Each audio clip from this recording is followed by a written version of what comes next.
sebagai yang menzalimi. Gini, ini rumus ya. Halo. Kalau kita tenang, kalau kita disakitin orang, itu kan ada dua jenis.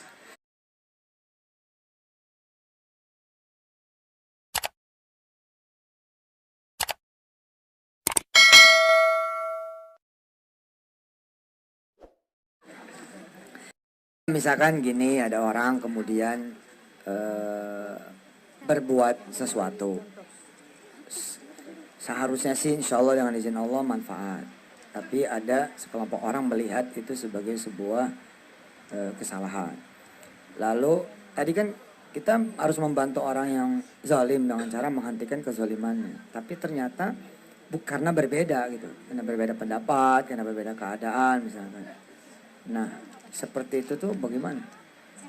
Masih nggak jelas ya? Enggak.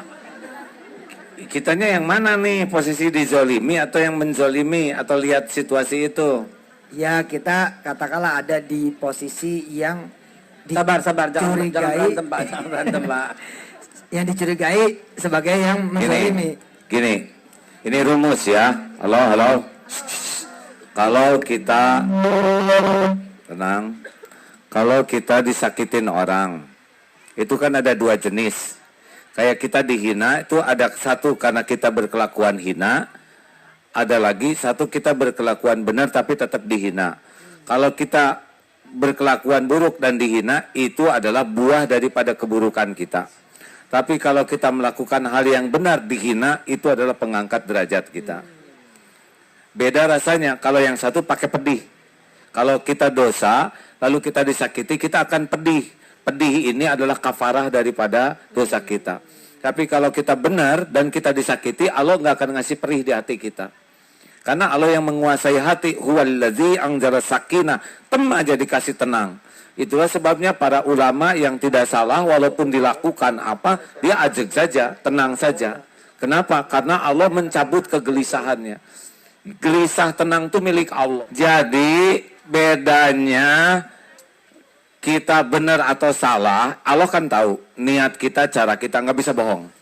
Kalau kita melakukan kesalahan, cirinya dua. Satu, gelisah. Dua, takut ketahuan orang. Ya, itu udah rumus kesalahan.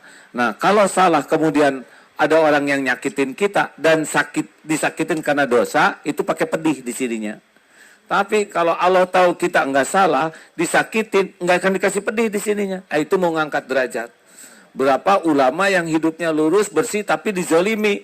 Nggak takut, dia nggak pedih. Dimasukin ke apapun, dianiaya juga. Karena dia udah dihibur hatinya oleh Allah Subhanahu wa Ta'ala. Jadi masalahnya mah kita harus bisa ngebaca hati kita sendiri. Kita lagi benar atau nggak benar. Gitu. Nah, bagaimana misalkan ibu-ibu dihina? Nggak ada bahayanya dihina. Sama sekali tidak bahaya. Yang bahaya tuh berkelakuan hina atau menghina orang.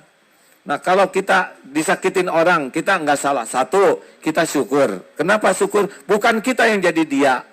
Ini penting loh. Kamu kurang ajar, kamu nih. Nah, kita syukur, bukan kita yang jadi dia. Karena kalau Allah mau, kita yang bagian jahat juga bisa. Dua, kita harus belajar dari dia. Dari orang yang ngomong jelek ke kita tuh, oh, Allah menunjukkan betapa buruknya akhlak seperti ini. Saya tidak mau seperti dia. Itu kan Allah lagi ngajarin. Orang menghina kita tuh nggak ada yang kebetulan. Itu semua udah diatur Allah sebagai satu, syukur. Dua, belajar. Tiga, kafara. Mungkin suatu saat kita pernah nyakitin orang dan ini sekarang ketemu dengan balasannya. Makanya istighfar terus saja. Dan yang keempat, idfa billati hiya ahsan, tolak keburukan dengan cara yang lebih baik. Kirimi doa Ustaz Haikal tadi. Doa baik. Jadi kita ngangkat derajat justru dengan dizolimi orang lain.